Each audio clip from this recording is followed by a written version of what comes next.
Setiap pagi, kita melakukan ritual perpisahan yang singkat, sebuah simpul pada kantong plastik, lalu meletakkannya begitu saja di depan pintu atau di sudut gang. Bagi kita, perjalanan benda itu telah selesai. Ia sudah menjadi sampah, sesuatu yang tidak lagi memiliki fungsi, tidak lagi memiliki tempat di dalam hidup kita. Namun, pernahkah kita bertanya, kemana pergi yang sebenarnya? Secara nasional, ritual kecil ini berakumulasi menjadi angka yang luar biasa. Data terbaru tahun 2026 mencatat bahwa Indonesia menghasilkan lebih dari 56 juta ton sampah setiap tahunnya. Jika kita bagi rata, setiap individu dari kita menyumbang hampir 1 kilogram sampah per hari. Angka ini bukan sekadar statistik, ini adalah beban nyata yang harus dipikul oleh bumi kita yang terbatas.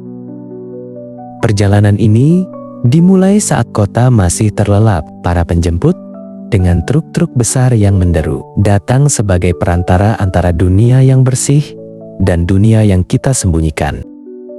Di dalam bak truk itu, identitas kita melebur. Sisa makanan dari dapur kita bersatu dengan plastik pembungkus paket dan limbah tekstil. Disinilah masalah pertama dimulai, pencampuran. Limbah organik yang seharusnya bisa kembali ke tanah, ketika tercampur dengan plastik dalam keadaan kedap udara, akan menghasilkan gas metana. Gas ini puluhan kali lebih kuat dari karbon dioksida. Tanpa kita sadari, kantong sampah di depan rumah kita adalah kontributor kecil bagi perubahan iklim yang sedang terjadi di seluruh dunia. Truk-truk ini bergerak menuju satu titik, tempat pemrosesan akhir atau TPA. Namun, seringkali ia hanyalah tempat penimbunan terbuka. Lihatlah bentang alam ini. Sebuah monumen atas keinginan manusia yang tak terbatas. Di sini sampah plastik yang kita gunakan hanya untuk sekali pakai. Materi yang diciptakan untuk keabadian dipaksa menyatu dengan bumi. Jika kita menoleh ke belahan dunia lain, kita akan melihat nasib sampah yang sangat berbeda. Di negara-negara maju seperti Jerman atau Jepang, kata sampah hampir tidak memiliki arti sebagai sesuatu yang dibuang. Di Jerman, lebih dari 67% sampah rumah tangga berhasil didaur ulang. Mereka tidak melihat sampah sebagai limbah, melainkan sebagai sumber daya sekunder. Di sana, masyarakat memilah sampah ke dalam berbagai kategori sejak dari meja dapur. Tidak ada pencampuran, karena mereka tahu bahwa sampah yang tercampur adalah masalah, sedangkan sampah yang terpilah adalah solusi. Bandingkan dengan gunung abu-abu di hadapan kita ini. Di sini, di bawah tumpukan ini, plastik-plastik kita memulai masa penantiannya yang sangat panjang. Sebuah botol plastik membutuhkan waktu 450 tahun untuk terurai. Selembar styrofoam mungkin tidak akan pernah hancur sepenuhnya.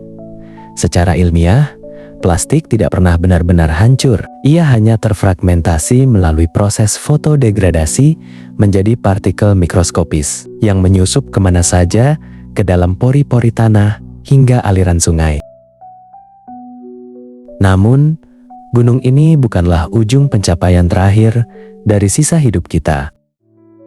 Bagi sampah yang kita lempar ke selokan atau kita biarkan terbang tertiup angin, perjalanan mereka akan berlanjut menuju muara, menuju laut. Indonesia diperkirakan menyumbang lebih dari 1 juta ton sampah plastik ke laut setiap tahunnya. Ini setara dengan 1 truk sampah yang ditumpahkan ke samudra setiap menitnya.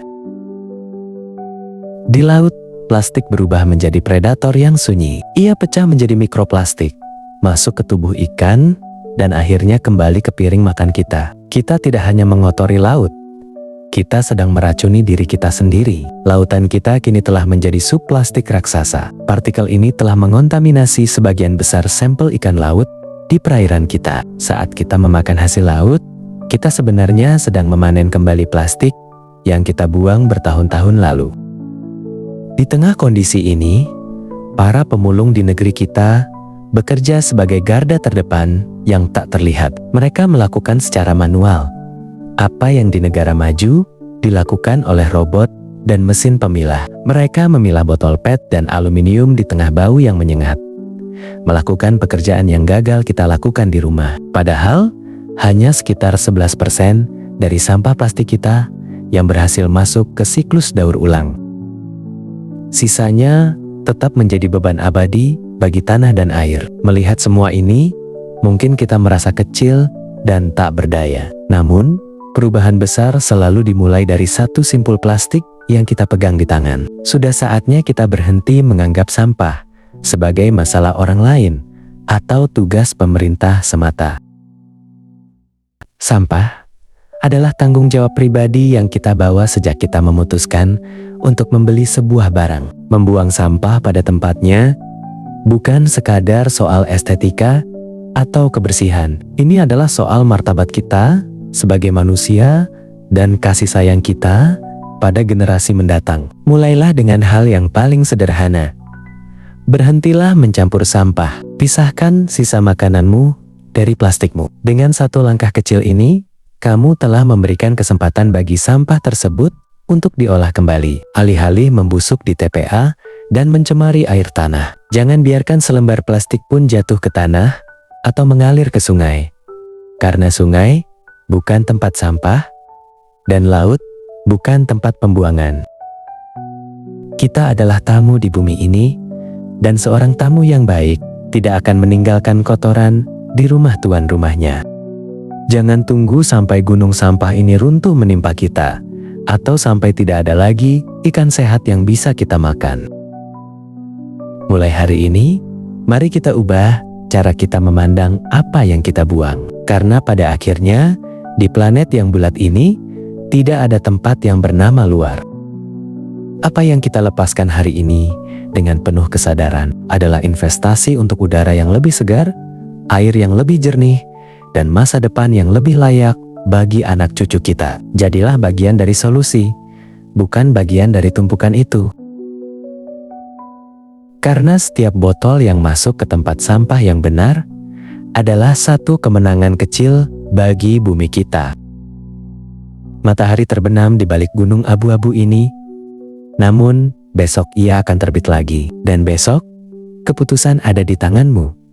Apakah kamu akan tetap membuang atau mulai menjaga? Sebab apa yang kita lepaskan ke bumi akan selalu menemukan jalannya untuk kembali pulang.